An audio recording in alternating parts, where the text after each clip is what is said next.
Hey everybody, welcome to the Fluential and Friends podcast, where the story of your life can help somebody else's life story.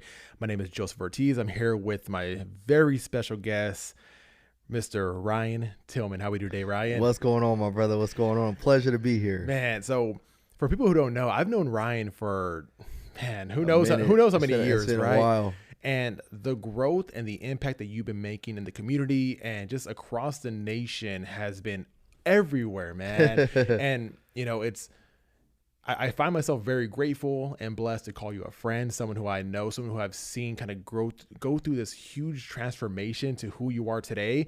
And it's a true pleasure to have you on the show, man. Man, it's an honor to be on the show, Joe. Seriously, man, and it's kind of surreal. It's still going through everything and just kind of just growing. It's just still surreal for me, man. I feel like I'm just a regular old Ryan, but a lot of times when I'm traveling and stuff like that, people will come up to me and ask me like, "Hey, man, like I watch all your stuff," and it's still surreal to me. So yeah, man, and like it's like seeing you go through everything, and I see you like popping up on the news, and you're doing all these interviews and stuff like that. I'm like, man, and just like you said, like to yourself, you're still Ryan, which is good though, because that kind of like keeps you humble, keeps you grounded, keeps your head on your shoulders. Because a lot of people, when they start to get this crazy growth kind of overnight in a sense, right? I know it wasn't overnight, but it feels like it was pretty quick. Like it can kind of get to a person, right? Absolutely, yeah. And for you, like you still have your regular job. You're still a cop, right? Technically. So I as of April, I went part-time. So I work 4 days a month now as a police officer, and I'm doing like community engagement and stuff like that. And then when I'm not doing that, I'm full-time on my business. So I'm traveling all the time on planes, traveling to different states, doing different things. So it's crazy. And that's another reason why I'm honored that you made time to come on the show and actually meet me and make this happen. And like, for people who don't know, Ryan Tillman, Chino PD, how long have you been an officer for? So in March, it will officially, like it's from a sworn spot, in March it'll be 10 years. Yeah. I've been with the department for almost 11 years now. Okay, so you got your foot in the game for a while now. Yeah, a little bit. But the main thing that's making the big impact is what you started, which is Breaking Barriers United, right? Mm-hmm. So tell people, what is Breaking Barriers United? So Breaking Barriers United was an organization that was founded for the sole purpose of bridging the gap between law enforcement and the community.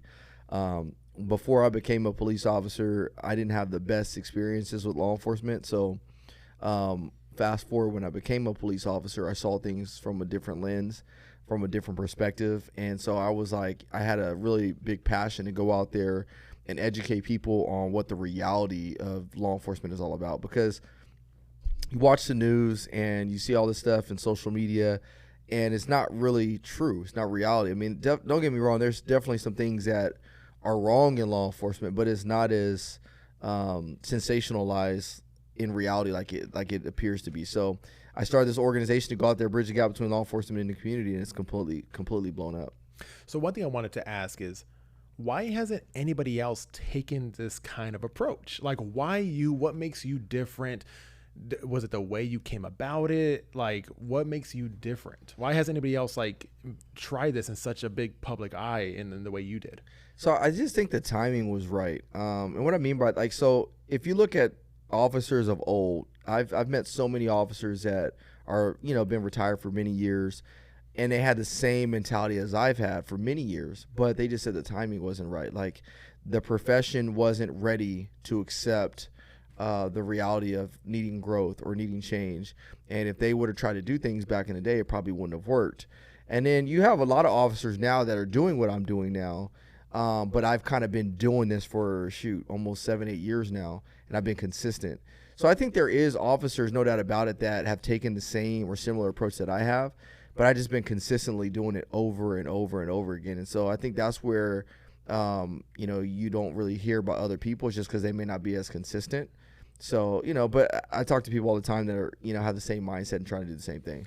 Because we need more of that, right? And that's why you have your own podcast called It's Needed. Yeah. Because it truly is. Yeah. So, whenever there's conflict between police officers and the community, it's hard for anything really to move forward, right? Because you have conflict all the time. And so when you have someone like you that kind of comes along and you're able to try to mend that relationship and kind of bridge that gap, it makes people really realize that police officers are human. Yeah. Right. Because exactly. that's like the big thing. Even for me growing up, I would see a police officer and I was almost thinking like, oh, this guy's almost like a robot, Yep. and, I never had no negative type of, conflicts with police officers growing up or anything like that, but I still kind of have that kind of mentality about Yeah, them. exactly. And so when I see someone like you kind of going out to the community and you're speaking to the kids and you're doing all this stuff because you were I'm a resource officer as well, working with kids a lot. Like, I think that's the coolest thing ever, man, because if I was a kid and I was in school and someone like you came along, you would completely change my mindset about police officers. That's dope. I kind of put myself in their mindset, and when they see stuff like that, you're having an everlasting impact on their lives. I appreciate that. And that's what it's about. Like, I think that's why I love it so much. It's interesting because people are fascinated with police work. I mean, it's if you turn on the TV, one of the number one type of shows you're going to watch is a law enforcement show. You go to parties and stuff like that. People always want to know what we do. So people are very fascinated about law enforcement, but we also live in a society where it's kind of pop culture to not like law enforcement. And that's been around for a while. I mean, ever since Public Enemy and all this other stuff. So the idea is if people like police work, then it's my job to just go and show them how cool it really is. And in order to do that, I got to get beyond the stereotypical robotic type of officer that doesn't have a personality, which unfortunately that exists. And there are officers that aren't people persons, and that's tragedy. Yeah, and you're a man of faith, and you do everything through the power of God. I know you're very faith based, right? Absolutely. And I love, because I watched a few interviews, and I love how you would say like you would pray with people, like whenever you would go on calls, and if it's like a really bad conflict going on, you would pray with people. And I was like, man, like some people, that's the last thing they ever expect to happen, right? When there's like you're going to like a domestic abuse call and there's chaos everywhere, then you have someone like calming down the situation, and then you're praying with them, right? Yeah. It's like that's the last thing anybody would ever expect, man. Yeah. And I think when you do stuff like that, that's really creating even more change. Yeah. But that's what it's about, man. That's what it's about, to go out there. I mean, if I bring my faith into it, we're called to be disciples. We're called to go out there and spread the gospel. And what better place to do it than in the field? I mean, that's my mission field. That was my mission field as a street cop. So, now I just do it a little differently now. Now, obviously, talking to people a lot more. So I had to find more creative ways in order to do that. Yeah, awesome, man. So I know somewhat about your past. For people who don't know, did you always want to be a police officer growing up? Was this a passion of yours? How did that kind of go down when you were a child? Absolutely not, man. So I grew up in Rialto. Had two really good parents that raised me right, man. They taught me the value of good morals and good ethics. And so my parents were good. I had two siblings, two sisters. And growing up, I always wanted to be a professional athlete, or I wanted to run my own business. And so I got lucky, I got blessed to go play football at University of Nevada, Las Vegas. Played there from 2005 to 2009. Got out, and when I got out, I thought I was going to start my business. I was working at Abercrombie & Fitch, which I couldn't stand. I hated that job, bro. And then I was selling insurance, and it was my dad's best friend that was a police officer, and he was like, man, you should become a police officer. And I was like, man, I'm not about to do that. I had bad experiences with officers. I had some officers disrespect me and harass me on occasion a couple times. And so I was like, no, I'm not gonna do that. But being a man of faith, I prayed about it, and God just kind of blew the doors wide open from there. So I do want to backtrack a little bit to your college days, because you did go to college for journalism. That was your major, correct? I did. What was the purpose behind that? Like, what was the goal? So a little bit about me. A lot of people don't know this, actually. I actually wanted to be a commentator. Okay. When I went to college. So I wanted to be the guy on TV that you see interviewing people and doing stuff, for football, whatever it may be. So that's I wanted to do broadcasting. Very cool. And so that's why I went to the School of Journalism and got my degree in a marketing major. So I was doing a little bit of journalism myself for getting ready for this podcast. And when I figured that out, I was like, man, I can see, man. You've been doing your research. Man. That's impressive. I appreciate that, because I was like, I hope he, doesn't look down on me, because I have zero experience in this. No, you're actually doing really, really well, man. You actually, fun fact about me and my podcast is I need to do better doing research, man. I don't. Now, God has given me a good ability to steer interviews and stuff like that. Yeah. But I mean, I'm very I'm not as proactive and being intentional about doing research as I should. So. See, for me, like people are like, "Oh, it's because you're a perfectionist." I go, "No, it's because I have severe anxiety." Oh well, I can't tell. It's the complete opposite. That's too funny, man. You're doing phenomenal. Oh, thank you. I appreciate that. And so, so you went to the University of Las Vegas. You're playing football, and so why didn't you really try to pursue the career in football? So a lot of people don't realize that football is sports in general, especially the higher you go, the more political it is.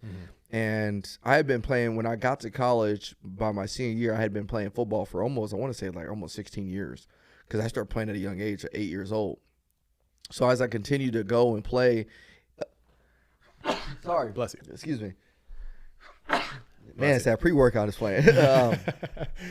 So as I started to play, and I just almost kind of start losing my love for it, because what I realized is that if the coach that recruited you is no longer there, then they don't have a vested interest to see you play. You would think they would, because you would think they want to win games. But what I realized is that the coach that recruits their players, they have a vested interest in making their players play because it makes them look good as a recruiter. Right.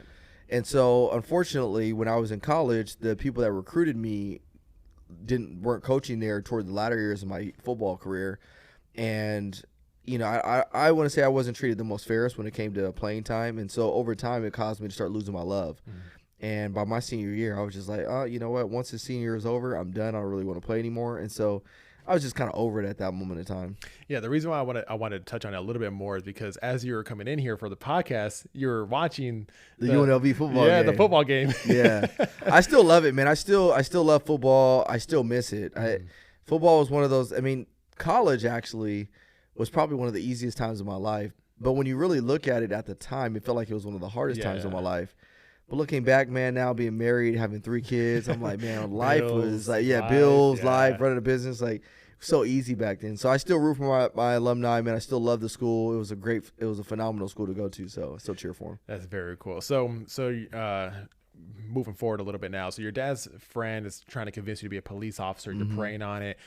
You get kind of the okay from God to to pursue this. So you apply. How does that process go? Was it like a bumpy road for you, or was it kind of like a smooth process? So initially, yes. Initially, when I first said yes to becoming a police officer, I'd actually applied for the Riverside County Sheriff's Department. I dropped my app. I showed up to the written exam, and when I did it, I failed. And that's one exam where they tell you right there on the spot whether you pass or fail. So I was really bummed. And at first I was like, well, shoot, maybe this isn't what God wanted me to do. So then I was like kind of getting discouraged. So then I put in for Chino Police Department. I put in for Orange County Sheriff's. I first went to Orange County Sheriff's Department. They had the written, the physical, and the pre-background all on the same day. So I went there and killed it. I passed my written exam, passed the physical exam, and I did my pre-background and killed it. Then I showed up to Chino, and it was weird, man. You talk about like God and how he works. That feeling that I had the moment I pulled into the Chino Police Department parking lot was a feeling that I'll never forget. I remember pulling into the parking lot for my written exam, and I just felt like this is where I belong. And I can't describe it in any other way that I just felt it just felt right. So I remember walking into the written exam, and a man by the name of Todd Arnold, he was my sergeant at the time, shakes my hand. He's like, hey, man, we really like you. And it just made me feel really, really good. He was like, once you take this exam, stick around for a little bit. I want to talk to you. So I took my written exam. Everybody had left. Everybody's kind of like looking around like, why does he get to stick around? Like, everybody's kind of like mad and hating and stuff. So it was me and one other guy that stuck around. He was like, hey, so I want to let you know that you actually passed your written exam.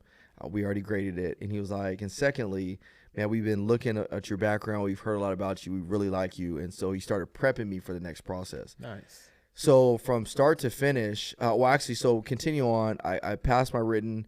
I started doing my background process. I was moving forward in the Orange County Sheriff's Department process. So I showed up they have like this thing called the pre-academy where you show up and they kind of teach you of what things to come, what to expect. And so I never forget, I went there and they pulled me aside and they were like, hey, and at the time I was in really, really good physical shape, man. I was killing it. They were like, hey, what do we have to do for you to come work at our department? And I was like, well, shoot, you give me a job, man, I'll start today. And they were like, okay, cool. Like, we're good to know that you like it. And sorry to cut you off. No, you're good. So during this time, are you married, kids, anything like that at the time?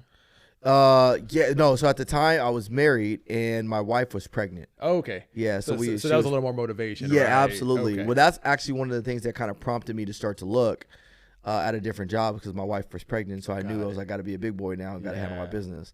So, so they're like, hey, you know, what do we got to do to hire you? I was like, give me a job. So I fast forward.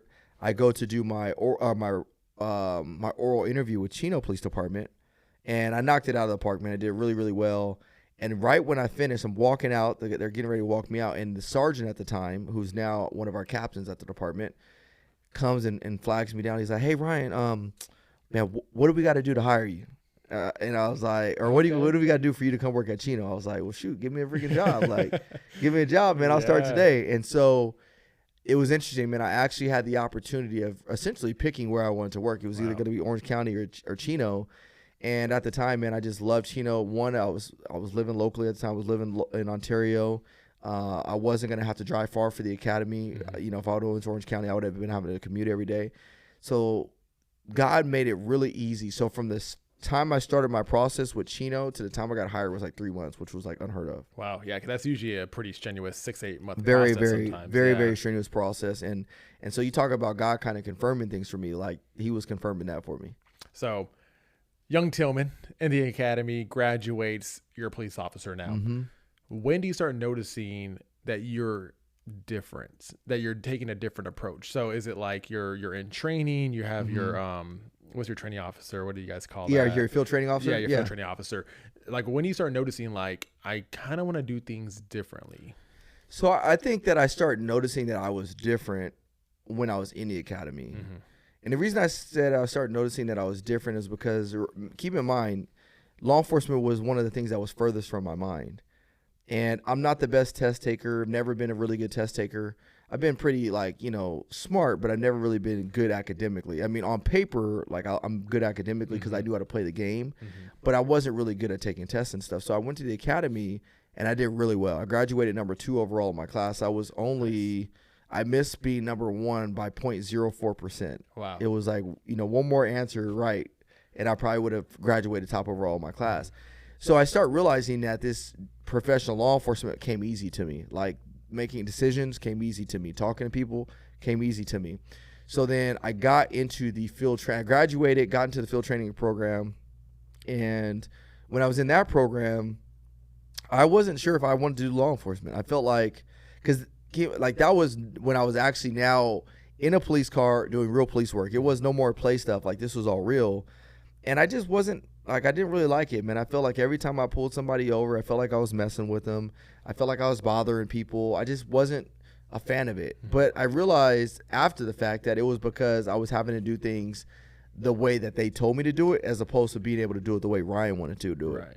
So once I finished the field training program, I realized that I was able to do it the way Ryan wanted to do it. And I think that's when I started to see, like, man, I could do things differently. And it was when, what's his name? When in Ferguson, what do you call it? Can't remember his name now. I'm drawing a blank. But anyways, Michael Brown. It was when Michael Brown was killed in Ferguson, and everything went up in flames. I just remember watching the news and just thinking, like, man, like, I feel terrible about being a police officer right now. And actually, that situation was a justified situation, but it was blown out of proportion into something that it shouldn't have been. Right. But I still remember the feeling. I just remember feeling like, man, like, it sucks being a cop right now. And I was like, people don't understand why we do what we do. They don't understand how we do what we do. So then that's when I started realizing, and I literally woke up one morning and God gave me this vision to go out there and start educating people on how we really do what we do. And the rest is kind of history. Yeah. So for people who don't know what Breaking Barriers United is, or even seen the It's Needed podcast, you're unbiased with your approach, especially when it comes to social media, right? So you'll show the video, you'll give your own personal breakdown, and you'll explain exactly step by step what the police officers are doing, what they're kind of like thinking in the process. And if they're in the wrong, you'll call them out, because that's usually one thing that people, I'm sure you probably get a lot of backlash on, is that people think that you're being, you know, biased with the police officers. You know, you're kind of on their side, but in reality, if things are south for them, you'll call it out. Yeah. I'll call it out, and that's been one of the hardest things I've had to do, just because, you work in a profession that's honorable and noble, and then when you see people mess up, it's like it just makes you feel bad. But it's a necessity, because if you can't call things out, then how are people supposed to take you serious And trust you. Yeah. And that's what it comes down to, is our job is to build trust amongst the community members that we serve. And if they look at us like we can't see things for what it is sometimes, then they'll never be able to trust you. So I realized early on that was one of the things that needed to be done. So I started calling people out, and I've been criticized by people within law enforcement, no doubt about it. But what's interesting is I also get criticized by people in the public, because they're always like, oh, you're too pro-cop. And I'm like, well, you must not have been following me that long, because if you've been following me for any amount of time, you'll know that I call people out. Yeah. So whenever you first started getting this going, how was it within your own department? Like, did you have some police officers kind of like avoiding you now, and then obviously vice versa, you probably had some officers that were giving you high fives in the hallways? Yeah, it was interesting. That's exactly kind of what it was. So I definitely had my fair share of haters, and I don't even know. Well, I don't want to say it was mostly because I was calling people out. I just think it was just because I was doing something that was different. And I don't care what you do in life, where you're at in life, or what how you're doing it. But if you're having any level of success, or on your road to success, you're always going to have your fair share of haters. So I had those. I definitely had those, no doubt about it. But to my department's credit, man, I've always had the support from the top down. Like, my chief and the captains have always supported me from day one. Even at times where I felt like, maybe they weren't supporting me, they were looking out for my best interest. So I appreciate them for that. And that's actually what's contributed to a lot of the success that I have now, is because I had a lot of people that were safeguarding my approach in certain ways I did things. But yeah, the people that didn't see the bigger picture, the vision, they would definitely hate on me. And it wasn't just at my department, man. It was profession wide. Yeah, social media is ruthless. Oh yeah. Oh man, you have some people on there that say some crazy. Oh crazy yeah. things, man. Oh yeah. I mean, I have screenshots from people within my own profession that would call me out, call me different things. Yeah, I'm in the process of writing a book right now, and those things will be in that. Oh, very cool. Well, I look forward to it, and for sure. Thanks for announcing that on here. Yeah, for sure. You guys have to check it out when it's all done. Yeah, I'll promote it for sure. So the gentleman that you do your podcast with, what's his name? So his name is AJ. Oh no, it's the Popo. Yeah, phenomenal cat, man. Phenomenal dude. So how'd you guys kind of get this whole It's Needed podcast going together? So we got it going because we were at I met AJ at an event in St. Louis, actually. I got called to go speak in St. Louis. And when we were there, the guy that brought me out introduced me to AJ. And when he introduced us, like, from the moment I met him, I was like, oh, man, this dude, he and I, like, we hit it off. Like, very, very similar. Yeah, like, we hit it off on all four cylinders. So we got to talking that weekend I was in St. Louis. And at the time, I was thinking, like, man, it would be dope to have our own podcast. Now, keep in mind, this was over 4 years ago. Mm-hmm. So we're there, and I was like, man, it would be dope to get a podcast together. And the guy that actually brought us out there, I was like, man, let's do it with you. So we initially started our podcast with me, AJ, and this gentleman that brought us out. And because when I came home from that trip, I had met my videographer who's been doing all my video work for over 4 years now. Mm-hmm. And that was when we had first started. And so I told him, I was like, hey, I have an idea. We want to do a podcast. He was like, great, we'll start doing it. So he started editing and everything. So fast forward, we did a few episodes, and it was a hit, man. People were like, man, this is good stuff. Yeah. We love it. And I actually had a falling out with the guy that introduced me and AJ together. Yeah. So we had a falling out, and we no longer had him on the podcast, mm-hmm. which was actually a blessing in disguise because me and AJ were able to continue. And I think because of that, that actually led to more of the success of our podcast by and large, because we've been downloaded over almost 1 million times. I think we're downloading over like 70-something countries.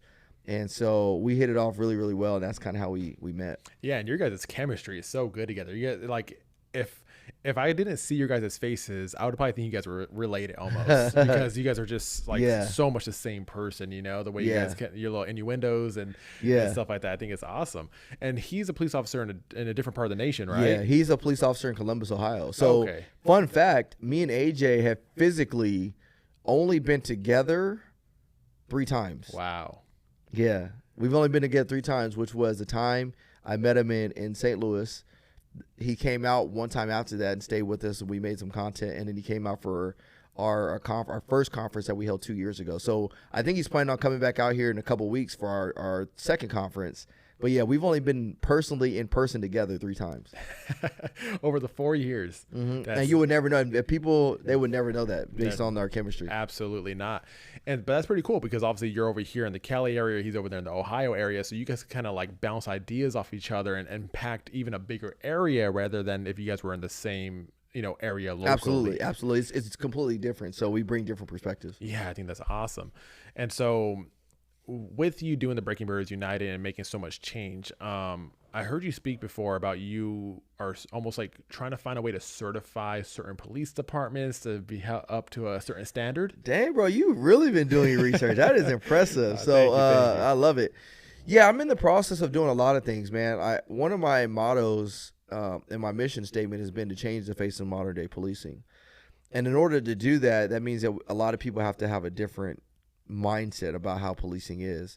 So I've been in the process of working on a system that we can certify agencies that are doing things the right way for multiple reasons and without going into depth. But I think there needs to be some level of certification that really shows that police officers are doing the things they're supposed to be doing. And I think if anything, you'll have pushback in officers or agencies saying, well, we already doing things the right way, or why do we need this, or why do we need that? But if you think about it, it will help them down the road from a litigation standpoint. Because if we can certify you and show like, man, you're doing this, you're doing that, you got this training, you got that training, there will be that situation that goes south, but you can open up your books and say, we've been doing things for the right way for a long time. And if you're not doing the right things, then that's on you. I think it's a great way to do it because obviously per individual, like you guys have to do the police academy and do things a certain way and learn the job. So if you could kind of do the same thing with the department itself and certify the department from the inside out, it would kind of like be almost like an umbrella effect over all the police officers. Yeah, I think that's phenomenal. I think that's really smart. I really hope that actually does come into fruition. Yeah, we got a few things in the pipeline cooking, man. There's a lot of things that I'm working on right now that have been some phenomenal projects. But, by the time my work is done, man, I want to be able to say that I was able to change the profession. Man, I think you're going to do it, man. I hope so. I know I have no leverage, but for anybody listening, I think that's a great idea. Yeah, I appreciate that, brother. So one thing I do want to talk about too is you received this Game Changer Award from Dak Prescott. I did. My man did his homework. So tell me about this award that you received. Why did you receive it? And you were the only person to receive an award this night. And this is the first time they ever did the Game Changer Award. And you received it, my man. So it was very surprising. I met Dak probably about 2.5 years ago. It was shortly after George Floyd was killed. And Dak had made the pledge to say he pledged $1 million to improve policing. So I, through a mutual friend, got connected to somebody, and that person was working on Dak Prescott's nonprofit organization called Faith Fight Finish, which has an emphasis on mental health, has an emphasis on cancer research, and has an emphasis on bridging the gap between law enforcement and the community. And so I got connected to Dak. It was funny because we hopped on a conference call or a Zoom call. And the first time I hopped on the Zoom call, I was kind of geeking out. I was like, oh, shoot, man. I was like, that's Dak Prescott right there I'm on Zoom with right now. So we met, and we kind of hit it off right away. Like, I know I can sense that he was vetting me and trying to see what my heart was and everything. And so fast forward a little bit further from there, I had also simultaneously got hooked up with an organization called Heal America, which is another nonprofit that's doing work around the country and trying to bridge social divides. So I got hooked up with Heal America. Bishop Omar Jawar, who passed away, unfortunately, about 2 years ago from COVID, when he was still living, had invited me out to go do an event in Dallas for Heal America, which was really cool, too, because I was sitting on a panel with people like Deion Sanders. Hey. What's my man that owns the Mavericks? The guy from Mark Cuban. Yeah, Mark Cuban. Titus O'Neil. I was sitting on this panel with all these other crazy people. Wow. And you're over here like, I'm Ryan Tillman from yeah, exactly, bro. So I'm sitting on this panel with these guys, and at that event, there was another one of my brothers named Leon Ford who had been shot 5 times by police, and we were at that event. And Leon is a phenomenal, like he and I are super, super close now. So at that event, we got to talking about law enforcement relationships. I apologized on behalf of the bad officers, and we just had a really good moment with each other on stage. So Bishop Omar Jawar was like, man, you need to come on this tour with me. So he invites me on this tour, and I'll go on like 6-7 different states with him. Wow. But at that event in Dallas, I had scheduled a time to meet with Dak right after, because I was already going to be in Dallas. And so I was talking to his executive director for his nonprofit, and she was like, yeah, you guys should meet up. So I got off a stage. Right once that was over, I got off stage, and me and my wife jammed over to this restaurant where we met with Dak, his girl or his girlfriend, and then his brother and a few other people on his team. So we're sitting down, we're meeting, and me and Dak just hit it off. It was dope. We were just talking about all these different police issues and everything, how we can do things, get things done. And so Dak was like, hey man, I would love to stay longer, but I can't. I gotta run to another meeting. I was like, no, it's all good, bro. So he was like, do you and your wife want to go out to dinner? I was like, oh man, like, we'd love to. He's like, all right, man, go to the steakhouse across the street. I think I got time, I guess. Yeah, exactly. I was like, I guess I can fit it in, right? He was like, go across the street, man. Go across the street, man, and enjoy dinner on me. Oh, and so I was a little weird. I was like, well, what am I supposed to get there and say? Like, hey, Dak sent me here. Like, so me and my wife would go to the steakhouse across the street, man. As soon as we walk in, they were like, oh, yeah, Dak already called ahead of time. You guys are good to go. Very cool. So we're there. We're eating dinner, and it's like 10:30. The restaurant's closing, man. It was the best food ever. Me and my wife are just enjoying the night. And so his brother hits me up. He's like, hey, man, like, where you guys at? We're like, oh, we're getting ready to leave the restaurant. He said, no, stay there. So we stay there, and Dak pulls back up to the restaurant at like 10:30, 11 o'clock, man. And we stay in that restaurant till like 2 a.m., bro, just breaking bread. Like, they kept the restaurant open for, oh, yeah, it was so dope, man. And so at that moment in time, that's when Dak and I really hit it off. So from that moment, I start, doing work. I'm on their steering committee for the nonprofit. They brought me out to speak at multiple different high schools in the Dallas area. I've been involved in some decision-making process for different things for law enforcement agencies. And so at the beginning of this year, like in January, or actually no, it's probably like more like February, March, his executive director of the foundation hits me up. She's like, hey, we would like to honor you at Dak's Gala. Well, I was already planning on going to Dak's Gala, but they were like, hey, we'd like to honor you with an award at Dak's Gala in May. I was like, oh, that would be phenomenal. Like, awesome, I'll be there. And so I was just thinking that this was just going to be like an award ceremony where they're going to honor a lot of different people doing different awards. Mm-hmm.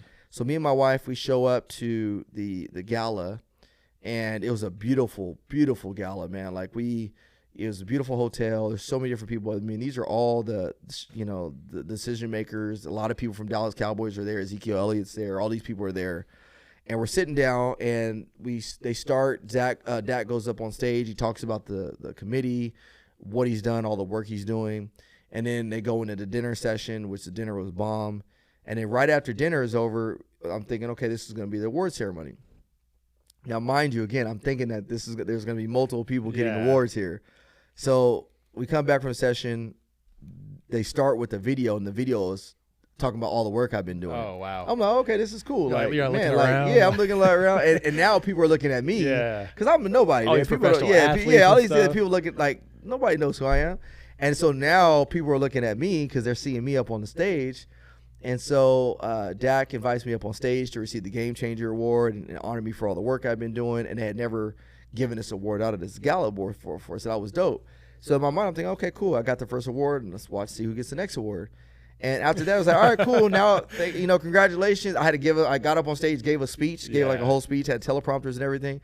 And then they went right into the auction. And then it was over. We went to the after party after that. And so I was like tripping. I was like, wow, so I was like, that was the dopest experience, man. And so, after that, people coming up to me, congratulating me, because now I'm like somebody technically in their eyes. But it was just a really, really cool experience, man. It was definitely probably going to be one of the highlights of my life. And I just really got to give a shout out to my boy Dak because, man, a lot of times we see some of these athletes and just known for their work on the field. Mm-hmm. But, man, that dude does so much work off the field, man. He is a household, just straight up good man and good person, man. That's why I'm now a Cowboy convert fan. Hey. Yeah, I mean, stuff like that just doesn't get the same type of publicity in the news and the media coverage, man. Like that type of, help around the world. It just doesn't get the recognition that it deserves. Absolutely, man. But He's a good dude, man, and I just really have a heart for him, man. Really have a heart for him. That's very cool.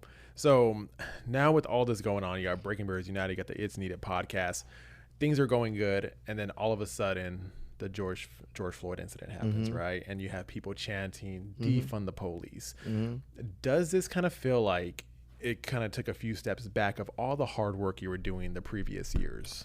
Or did it kind of fit the narrative you were kind of already setting out? It actually kind of catapulted me to a different place. Because everybody started to look at you, right? Because as soon as it happened, you made this wave already. People know who you are, and so people are turning to you. They're waiting for you to post something to see what your take on it is. That's exactly what happened. So for you and being in this position, knowing you're in this position, like what were you thinking when you seen it before you posted anything? Like what was your thought process, and how much went into actually making that first post about it? Like knowing the impact it was going to carry. It was terrible. Because it's almost like a lose-lose, right? So I made 2 posts. The first initial post, I did a screenshot of it, and I called it wrong almost immediately. And I very, very, very rarely do that. I am very calculated in making posts on things that I don't know a lot of context to, simply because there's been a lot of things that look bad, but it doesn't necessarily mean it is bad. Right. So I try to give people the benefit of the doubt in order to understand what happened before I make a judgment call. This was one of those that was different because I was a police officer. I am a police officer, and I've had to be in situations where we put people on the ground in order to contain them and stop them. I also have had people say that they can't breathe, and we reassess the situation. And if they can't breathe, then we'll fix them or readjust them. And if they still start fighting, we put them back on their stomach. This was not one of them. So immediately I realized that something was wrong and something was different about this. So I put a post out, called it wrong, and a lot of people gave me credit for doing that right away. Then I did another post shortly after that actually went viral. And I actually started the post by reciting the law enforcement code of ethics, and then I went into talking about why that's not what I signed up to do. And that people also gave me credit for doing that in a professional manner and stuff. So that whole situation kind of catapulted me to where a lot of the things that I've been doing and a lot of people that have hit me up, that's what it kind of drew me there. But I think it also has to go back to me just being consistent. Like I was very, very consistent up until that point. Like I had always been making videos, educating, doing the things, and nobody, even when people weren't paying attention to it. It's kind of like where we're at now. People are kind of starting to forget about things, and so you're out of sight, out of mind. But there's always that situation that comes up, especially in our profession, and people need answers. And that was one of those. People were looking for the answers, so they came to me, and I just so happened to be there. So it definitely does get taxing though, because I hate watching those videos. I don't always like watching those videos, man, and I hate getting hit up sometimes. But it comes with the territory, and God reminds me that this is what He's called me to do. Yeah, I can only imagine how your email, your DMs look with these type of videos that are constantly being sent to you, and you kind of have to filter through all of them and do your research, like you said, because you don't want to just post something up and then a week later retract what you said, and then that's gonna like lose your credibility and people are not gonna trust you as much, right? So a lot goes into what you do, which is also why people respect you so much, because they know that you're not just one of those guys that's just gonna echo what everybody else is saying. Yeah, exactly. I try not to do that, man, and I don't think I've ever had a situation where I've had to retract. Actually, I take that back. There have been situations where I've said that I was wrong, but it wasn't because I was wrong for what I said. For example, like there was a girl who was, she was at one of the rallies it was like one of those police rallies, and I think some officers had just been shot, and she had said something ignorant to the effect of, she wished more, or I think they were like, people were preventing the ambulances from getting to the officers to help them out. And she was like, they should be preventing them from getting there. It's something to that context. And so I called this girl a clown, and this was supposed to be like some social figure or public justice or some social warrior, whatever it was. And so I made a post, and I called her a clown and put a clown face up. And I had some of my followers call me out, and they were like, "Hey Ryan, the reason we come to you is because you don't stoop you don't go down to the level of a lot of these people." And they were right. And so I took it down, and I even said I apologize. I shouldn't have gone down to that level, because it really did infuriate me that she was doing some ignorance like that. But you know what? I had to be reminded. Like, I have been called to be a higher standard, and as much as I want to be childish and be petty, like, God has called me to be above all that. Yeah. So you know, there have been times I made mistakes. Yeah, because you're still human at the end of the day. I'm still human. Yeah, absolutely. I'm still human. No doubt about it. Yeah. So, defund the police or don't defund the police? Oh man, any of you giving the police more money, man. We put all this money towards all these other professions. I mean, think about this, man. There's DJs in Vegas right now that will make $300,000 in one night from spinning. Now, I'm not knocking their hustle, because if I can make $300,000 in one night, shoot, I'd be up there. We got the headphones already. Exactly. Man. You know what I'm saying? all we need is the ones and twos. But at the same time, like, what value are they really adding to your life other than pleasure? When there's men and women in law enforcement that are running towards gunfire and running towards burning houses to save your life. And it's not just law enforcement. You have doctors trying to save lives. You have nurses that are putting their lives on the line. But yet a lot of these professions, teachers, I mean, these teachers, man, are overworked and underpaid. And so a lot of these things are priorities within the communities, but yet we don't pay them like it's a priority. So I definitely think that some of these professions should be making more money, no doubt about it. Yeah, I completely agree with you on that. So what's the future for you? What's next for Ryan Tillman? There's a lot in the works right now, man. I'm in a very weird position right now. Like I said, I transitioned out of my job April 4th, and I felt like God was calling me to do my business full time. And since then, man, I've been traveling a lot, man. I've been all over the country, man, from Minnesota to, Lake Tahoe to Virginia. I mean, you name it, I've been there. So I've been doing a lot of speaking. I'm going to continue to do my speaking. I love speaking in front of crowds. I love speaking to private and government entities. I love speaking at schools. So my speaking will continue. Right now we have a lot of after-school programs that are being implemented. So I hire police officers to go and help the kids in our schools. So, and what that does is it allows the kids to see law enforcement in a different light, and allows law enforcement to see the kids in a different light, man. It allows them to be proactive. So we have after-school programs that are going on right now. One of the biggest problems in law enforcement right now is recruiting and retention. So I'm in the process of creating a company that's going to address that issue and provide a really, really good solution at doing that. And then I'm also dipping my hands in certain other industries that's not law enforcement related. Yeah. So I have a hat on right now.